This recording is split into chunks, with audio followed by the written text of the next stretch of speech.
Hari ini kita akan membahas perkembangan terbaru dari Timur Tengah, tepatnya di Lebanon. Milisi Hizbullah kembali menolak upaya perlucutan senjata, meski ada perjanjian internasional yang menuntut hal itu. Bahkan pemimpin Hizbullah memperingatkan kemungkinan perang saudara jika pemerintah Lebanon memaksa.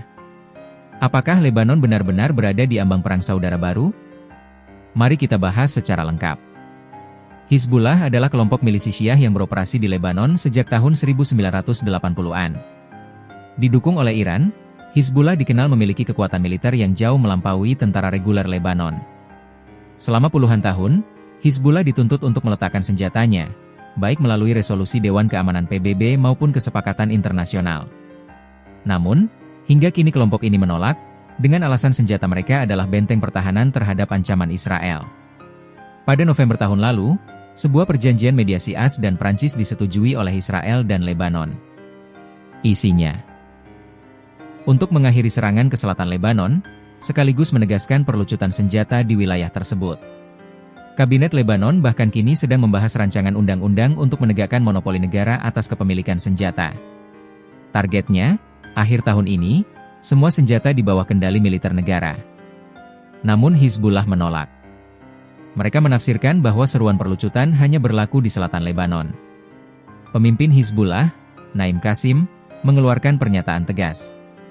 Menurutnya, perlucutan senjata hanya melayani kepentingan Amerika dan Israel. Dia memperingatkan, jika pemerintah memaksa, Lebanon akan jatuh ke dalam krisis berat, bahkan bisa memicu perang saudara. Pernyataan ini dianggap sebagai ancaman terbuka. Perdana Menteri Lebanon, Nawaf Salam, menilai kata-kata itu sama dengan deklarasi perang. Salam menegaskan, setiap upaya intimidasi dengan ancaman perang saudara tidak bisa diterima. Pernyataan Hizbullah membuat banyak pihak di Lebanon teringat pada masa kelam perang saudara tahun 1975-1990. Perang itu menewaskan puluhan ribu orang dan meluluhlantakkan negara. Trauma itulah yang membuat ancaman Hizbullah sangat menakutkan bagi masyarakat Lebanon saat ini. Meski masih kuat, Hizbullah disebut sudah kehilangan sebagian pengaruhnya. Serangan Israel tahun lalu menghancurkan banyak gudang senjata mereka. Pemimpin utama Hasan Nasrallah tewas dalam serangan udara pada September 2024. Dukungan internasional makin merosot, terutama setelah rezim Bashar Assad di Suriah tumbang pada akhir 2024. Bahkan Iran, sponsor utama Hizbullah, kini kesulitan menyuplai senjata karena jalur darat lewat Suriah terputus. Analis politik menilai, perlucutan Hizbullah mungkin saja terjadi, tetapi hanya jika Iran dilibatkan. Karena, pada praktiknya, Iran adalah pengendali utama Hizbullah. Bahkan baru-baru ini pejabat tinggi Iran, Ali Larijani, berkunjung ke Lebanon. Kesepakatan dengan Teheran dinilai menjadi syarat utama untuk mendorong perlucutan senjata.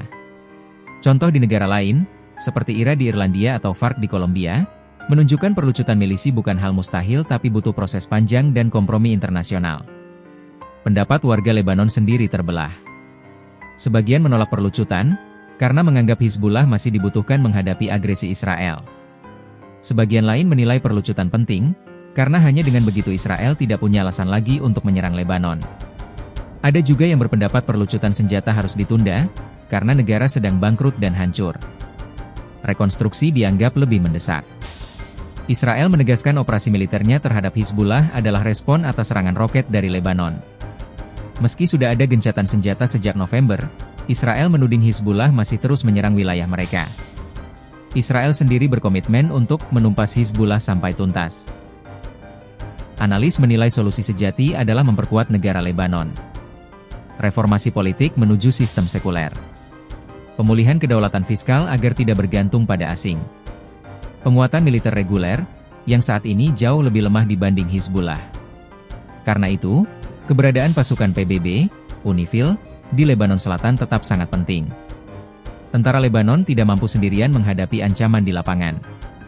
Kesimpulannya, Lebanon kini berada di persimpangan jalan. Jika Hizbullah tetap menolak perlucutan senjata, potensi konflik internal semakin besar. Jika pemerintah memaksa, ancaman perang saudara bisa kembali nyata. Namun, tanpa solusi, Israel tetap punya alasan untuk menyerang Lebanon kapan saja. Hizbullah harus berubah menjadi partai politik murni jika ingin bertahan. Jika tidak, Lebanon berisiko kembali ke masa kelam perang saudara. Itulah pembahasan kita tentang Hizbullah yang menolak perlucutan senjata dan ancaman perang saudara di Lebanon.